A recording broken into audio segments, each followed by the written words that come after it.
Akkalkot road MIDC येथे 18 मे रोजी पहाटे एका टॉवेल कारखान्याला आग लागून त्यात 8 नागरिकांचा दुर्दैवी मृत्यू झाला। ही अत्यंत दुर्दैवी घटना होती।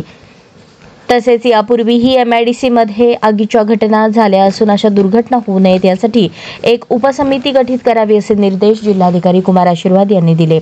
अक्कलकोट रोड MIDC येथे झालेल्या टॉवेल कारखान्याच्या आग दुर्घटनेत जिल्हाधिकारी कुमार आशीर्वाद यांनी आज महापालिका प्रशासन, विद्युत वितरण अधिकारी, कंपनी, अग्निशमन दल, आपत्ती व्यवस्थापन तसेच विविध विभाग, यंत्रमाग संघ यांची जिल्हाधिकारी कार्यालयाच्या सभागृहात आढावा बैठक घेतली। याप्रसंगी ते बोलत होते।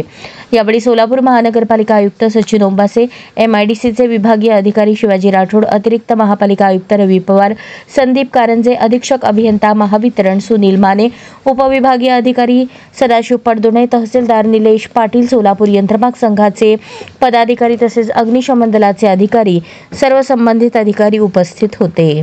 जिल्हाधिकारी आशीर्वाद पुढे म्हणाले, अक्कलकोट रोड MIDC मध्ये वारंवार घडणाऱ्या आगीच्या घटनांमुळे जीवित व वित्तीय हानी होत आहे। त्यामुळे सर्व संबंधित विभागाचे विभाग प्रमुख तसेच सोलापूर यंत्रमाग संघाचे प्रतिनिधी यांची सर्वसमावेशक अशी एक उपसमिती MIDC ने गठीत करावी। अग्निशमन दलाच्या बंबांना पाणी भरण्यासाठी MIDC परिसरातच वॉटर फीडर पॉइंट निर्माण करण्याबाबत जिल्हाधिकारी आशीर्वाद यांनी सूचित केले।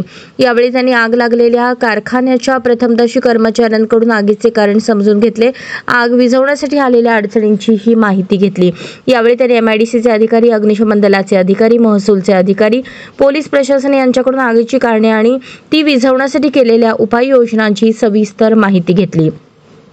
अक्कलकोट MIDC रोड परिसरात टॉवेल कारखान्याला लागलेल्या आगीबाबत महापालिका आयुक्त सचिन ओंबासे यांनी MIDC परिसरातील बांधकामे, रस्ते तसेच वीज वितरण व्यवस्थेच्या अनुषंगाने माहिती बैठकीत दिली।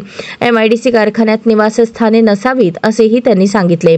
उपविभागीय अधिकारी सदाशिव पडदोणे यांनी सेंट्रल टेक्सटाईल कारखान्याला लागलेली आग ही शॉर्ट सर्किटमुळे लागलेली असावी असा अंदाज वर्तवून त्या ठिकाणी आग विझवण्यासाठी अग्निशमन दलाचे बंब त्वरित उपस्थित होते, परंतु अग्निशमन दलाचे वाहन त्या ठिकाणी जाण्यासाठी रस्ता नव्हता, त्यामुळे वाढत गेली। शेवटी JCB मागून इमारतीची भिंत फोडण्यात आली आणि त्यानंतर बचाव कार्याला आणि आग नियंत्रणात आणण्यासाठी गती मिळाली असे सांगितले।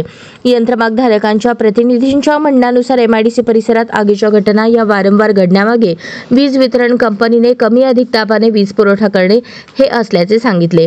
वीज वितरण कंपनीने MIDC परिसरात उद्योजकांना आवश्यक दाबाने वीज पुरवठा नियमितपणे केल्यास शॉर्ट सर्किटमुळे आग लागण्याच्या घटना घडणार नाहीत असेही त्यांनी सांगितले।